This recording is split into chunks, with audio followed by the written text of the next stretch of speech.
Modern Love, the podcast, is supported by... Produced by the iLab at WBUR, Boston.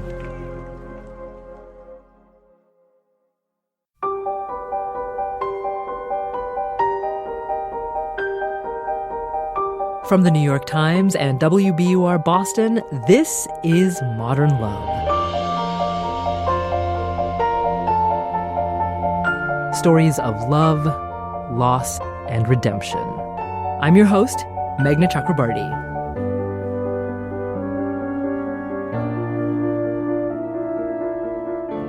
The 91st Academy Awards ceremony will be on February 24th. To celebrate, we're looking back at two of our favorite episodes featuring nominated actors. First up, Oscar winner Rachel Weisz, who's been nominated this year for Best Supporting Actress for her role as Lady Sarah in The Favorite.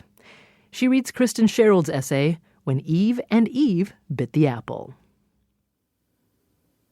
When you are raised to be a good Christian girl, you don't just go to church, you date the church.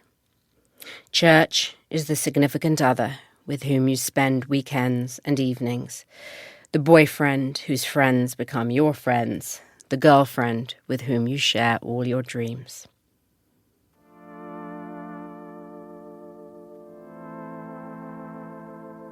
I was a really good Christian girl, so I didn't just date the church, I married it.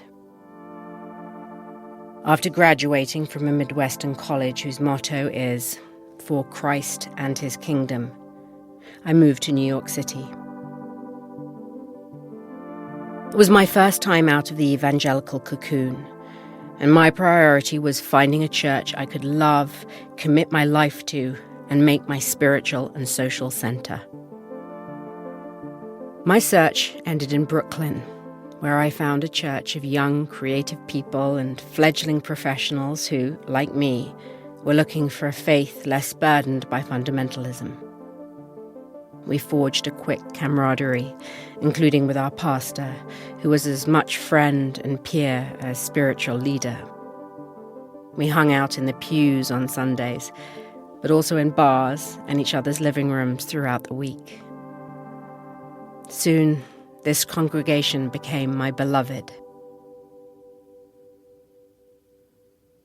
I took my membership vows and began leading a Bible study, teaching Sunday school, attending weekly planning meetings, and signing up for countless other duties. I committed to this church with the vigor and joy of a new bride. Like most single women in my position, my next priority was finding a husband in this church. There is a motif of love triangles in Christianity. Like the love of the Father, the Son, and the Holy Spirit, Evangelicalism 101 also teaches the Holy Trinity of matrimony: man, woman, church. So I scan the pews each week, looking for someone with an unadorned ring finger.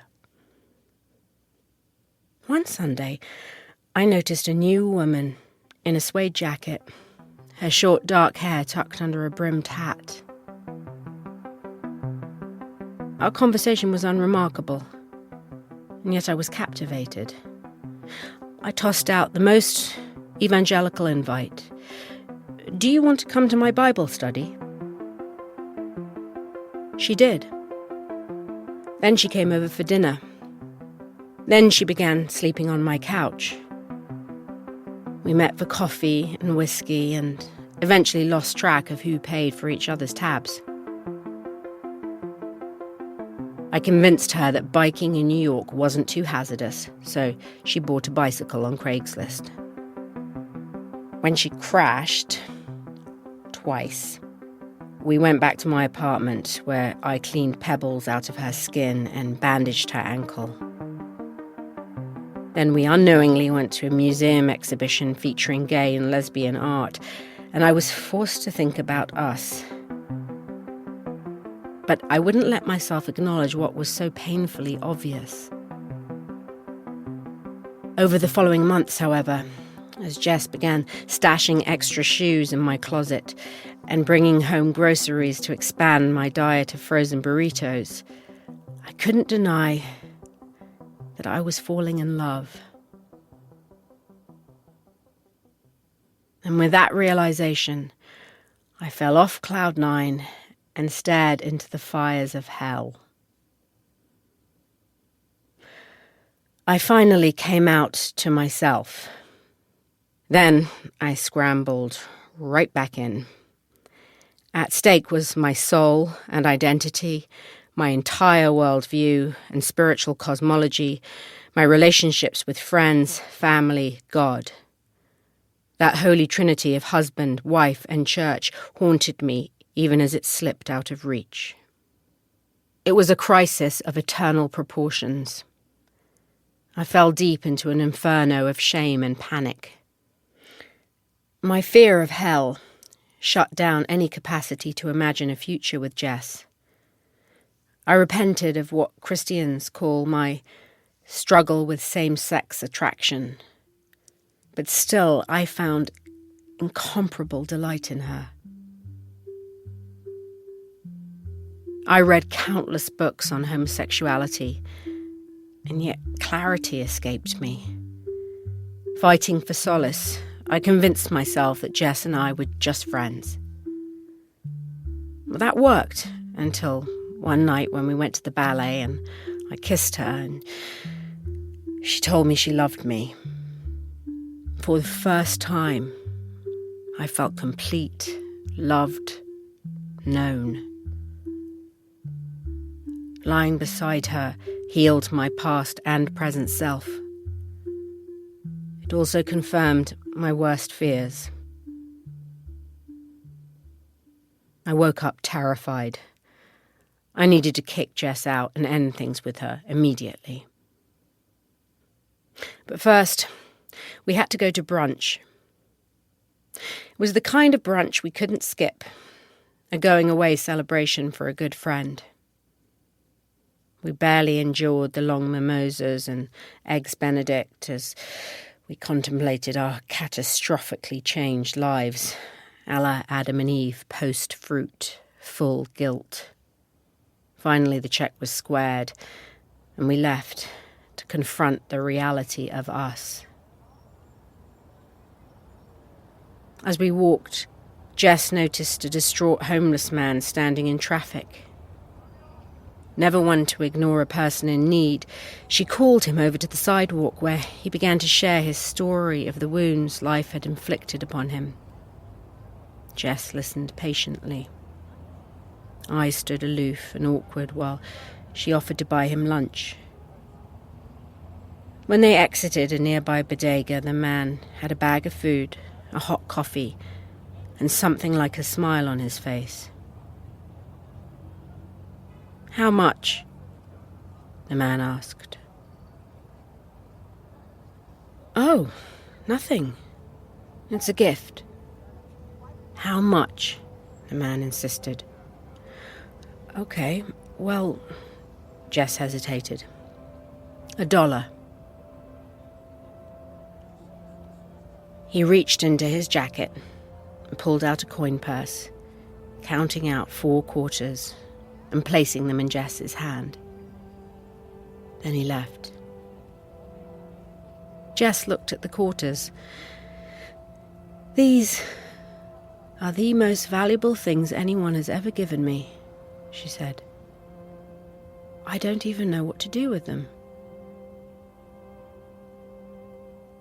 For most of my life, I had been given a slew of definitions around love and relationships that were easy to verify with scripture, just as a flat earth was once confirmed by looking at the horizon.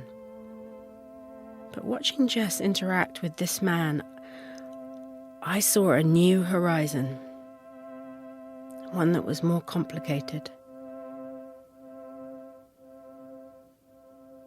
In Jess, I saw the love Jesus preached, one unconstrained by conditions and extended to everyone, especially the forgotten, the stranger. Jesus never mentioned homosexuality. His cosmology was not studied with creeds, crimes, and contempt. Its essence, was loving the marginalised. Every fibre of Jess's being reflected this. She embodied the attributes Jesus was most passionate about: compassion, kindness, justice. How could loving someone who loved so well be wrong? I felt my cramped religious framework of false dichotomies and moral starkness beginning to collapse. What once seemed like a bleak choice between losing my soul or losing my most cherished friend was in fact a lesson that true love is the only thing that could save me. There was still much turmoil ahead. Many people opposed our relationship and insisted that if we loved each other, we didn't love God. Our pastor was one. We had first gone to him to confess what we then considered our sinful relationship. But over time, we discussed our evolved thinking with him, hoping that our years of faithfully serving the church would be our witness, and that our pastor, a friend, would agree to disagree where our theology diverged. Instead, he gave us an ultimatum: break up or lose the church memberships. Soon after, the church divorced us. Looking back through that messy love triangle between Jess, our church, and me, I kept asking myself what Christ's love required, and the refrain I kept hearing was, "Love your neighbour as yourself." Jess didn't usher me into only true romantic love, but also true agape love, showing me that the most foundational precept is the trinity of loving God and your neighbour as you love yourself. We eventually found a new church that champions this belief and embraces all people. I now have the joy of serving as an elder there.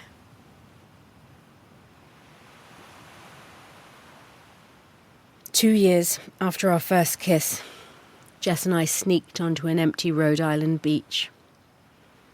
Only a few stars and a cloudy moon illuminated our running and jumping as we let freedom eradicate our shame. As our eyes adjusted to the darkness, we saw a lifeguard tower and clambered up. With the ocean at our feet and the horizon at eye level, we sat side by side in the night air. "Let's write something," Jess suggested, pulling out the journal we shared. "No, let's just enjoy this," I insisted. The moment seemed perfect as is. "Well, I'll write something and we can read it later." Jess scribbled and then handed me the open notebook, shining her phone's flashlight on it. The light was a shocking intrusion upon our private darkness, so I asked her to turn it off. Instead, she pushed the journal into my hands. When I looked down, I saw a hole cut out in the middle of all the pages. Inside lay a ring. My head spun. I waited for her to ask me those 4 fated words, but she was silent. The moment didn't need words. I took the pen and wrote "Yes" on the page. She put the silver band on my finger and gave me a matching ring to place on hers. Then she asked if I remembered the homeless man we had met that morning after brunch. I laughed. Of course. Why? I figured out what to do with those quarters. They were melted into our rings. 50 cents each.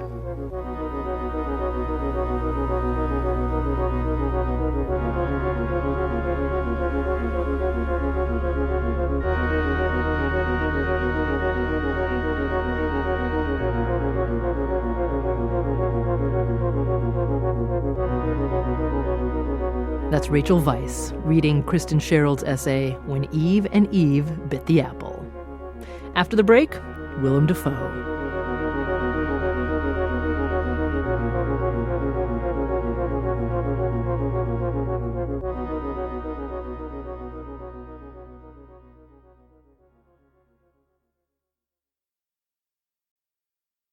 What do you do when the clock runs out on a relationship? When there's no more time left to ask the questions you want answered? That's what Bruce Eric Kaplan sorts through in his essay, Missing a Father I Hardly Knew. It's read by Willem Dafoe, who received an Oscar nomination for Best Actor in a Leading Role for his portrayal of Vincent van Gogh in At Eternity's Gate. The psychic started to laugh. "What?" I said. "After your father dies," she said, "you're going to find out something about him. Something hilarious." "Wow.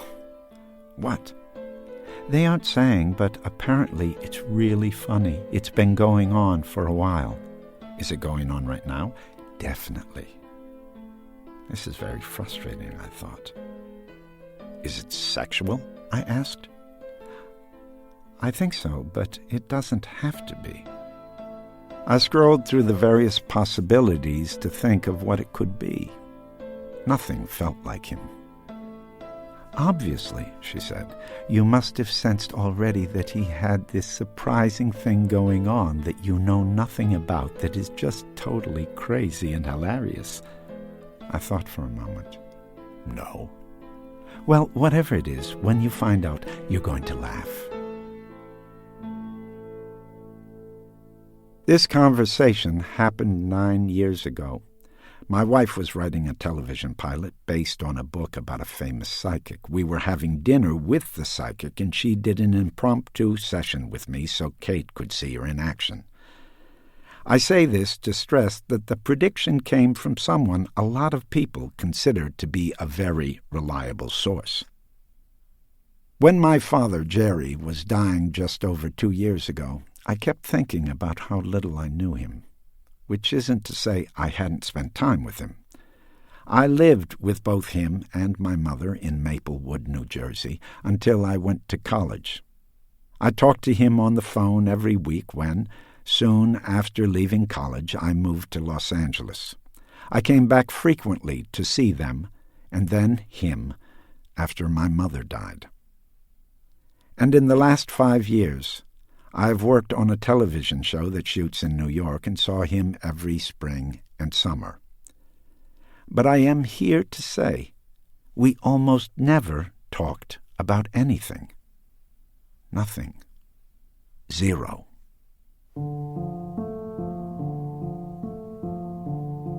Once after one of our excruciatingly dull phone calls, I ran to the table where I draw cartoons and quickly did one of a man on a telephone saying, "I'm not trying to say anything, I'm just talking."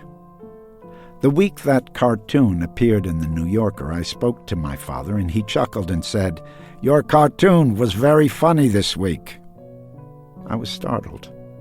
First, he didn't often comment on my cartoons, but even more odd, it was about him, and I wondered, does he know it's about him? And if he does know, shouldn't he be upset? And if he's upset, shouldn't I be upset? But since he doesn't sound upset, he must not realize it's about him. So he must think it's about other people. But he can't think that, because other people actually say things, and he doesn't. Okay, we didn't talk about nothing, but nothing was ever really said. We basically talked about relatives, movies he saw, or books he read. But the conversation had to stay at a certain level or he would get frustrated or stay silent. Once, When he called me and asked what was new, and I told him my wife had had her third miscarriage in 2 years, he simply hung up the phone. When we were growing up, there was another Jerry Kaplan in Maplewood. We would get his mail sometimes. We didn't really know him, but there was something striking about the fact that there was this other Jerry Kaplan wandering around town, also taking the train to and from Manhattan each day. I wonder now if it was so striking because there was actually another Jerry Kaplan living in our house. The other Jerry Kaplan was inside of our Jerry Kaplan. My father would often start to say something, then say, "Forget it." It would be right when he was going to be real with you, say something he was really thinking. Then he wouldn't. It was almost as if he would be in danger if he did. Now, when someone starts to say something and then says, "Forget it," I get unnaturally angry. Starting to say something and then saying, "Forget it," is the worst thing you can do to a person, I say every time it happens. Which I don't really believe, but I do. I'm assuming my father learned at an early age that there is nothing more dangerous than showing your true self. I think a lot of us learn that, and it actually may be true, but many of us tried to unlearn that. He didn't. So all I can really tell you about my father is that he did odd things, like put tin foil on a bottle of beer after having a few sips, then put it in the refrigerator to perhaps have on another night. I don't even know if he actually had the beer in the subsequent days. It would sit in the refrigerator with the tin foil on it. He loved to sing, "Oh, you can't fool me, I'm sticking to the Union." As far as I know, he read every book written by Susan Isaacs, Rona Jaffe, Avery Corman, and Evan Hunter. He could be well-meaning. My mother always bought our birthday gifts. The first year after she died, he worked hard to get me a gift he thought I would like. He sent me Manhattan When I Was Young by Mary Cantwell. When I called to thank him, he was very proud of himself. "Didn't I get you the type of book you would like?" he asked. "Yes. I had to look for a really long time, but then I saw it and knew that it was the one to get." "You did a great job," I said. I didn't mention that I had already read it. In fact, I had given my copy to my mother and him, and it was in his house. When I was little, he would buy me a miniature chocolate pudding pie from the old German lady's bakery on Springfield Avenue. And when I was old, he would still buy them for me when I came to his house to visit. With the little chocolate shavings atop the whipped cream, those pies looked like tiny pieces of art. And my father had certain things he loved, like network TV movies, all network TV movies, any network TV movie. It could be about a woman in jeopardy, as so many of the women in them were, or a family in jeopardy, my favorite genre. Any time a family went on a vacation, a motorcycle gang would torture them for no good reason, which was extremely unfair. Or it could be a comedic one about two women who switched lives. Or a melodramatic one where someone like a teenage Susan Day is wrongfully put in a woman's prison. Or a light romantic comedy about a woman who loses a lot of weight and gets a new life, played by Patty Duke. Patty Duke was in a lot of them. Then Patty Duke Aston was in a lot, then Patty Duke again.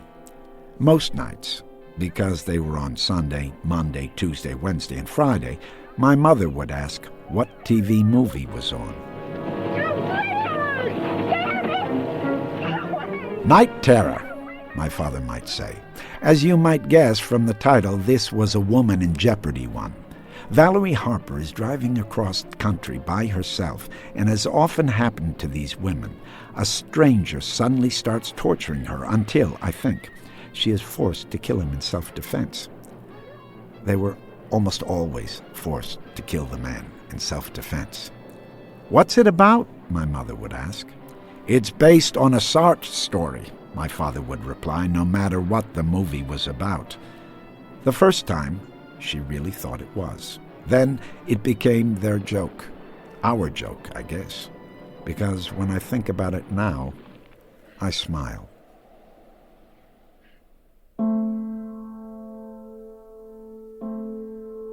So after my father died, I waited for what the psychic said was going to happen. Some big and hilarious secret would be revealed. To be honest, I didn't really believe it would, but I hoped. I wanted to find out what was really going on in that enormous bald head. It was my last chance, in fact. But as you may have suspected, I didn't find out a thing. Nothing private or interesting was revealed, and still hasn't been, and I guess never will be. So I'm never going to get that laugh the psychic said I would, and I will never really know my father, and that's that. It's a strange and sad thing to miss someone you never knew. On the other hand, he gave me so much I do remember. The nice things he would do, like buy me many chocolate pudding pies, and the strange things like the tinfoil on the beer bottle, and the idea that no matter how banal, every story is based on a Sartre story. Probably even this one.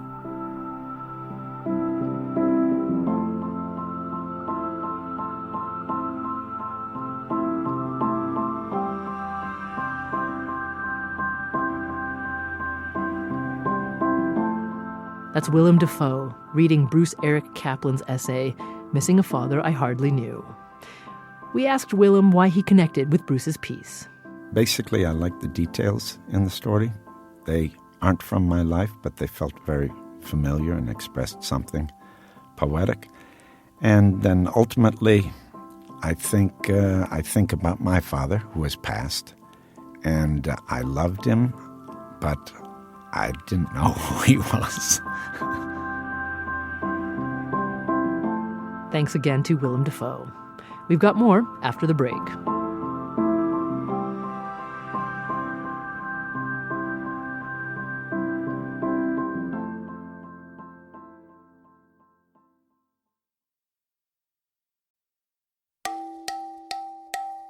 We're going to do something special for the next couple of weeks. First, next week, we're going to revisit Amy Krauss Rosenthal's modern love piece, You May Want to Marry My Husband. It was published just 10 days before Amy died from ovarian cancer in March 2017. Allow me to introduce you to the gentleman of this article, Jason Brian Rosenthal. He is an easy man to fall in love with. I did it in one day. Amy's husband, Jason Rosenthal, wrote a modern love essay of his own, and we're going to share that one with you the following week. Amy couldn't have known that her essay would afford me an opportunity to fill this same column with words of my own, telling you what has happened since. I don't pretend to have Amy's extraordinary gift with words and wordplay, but here goes.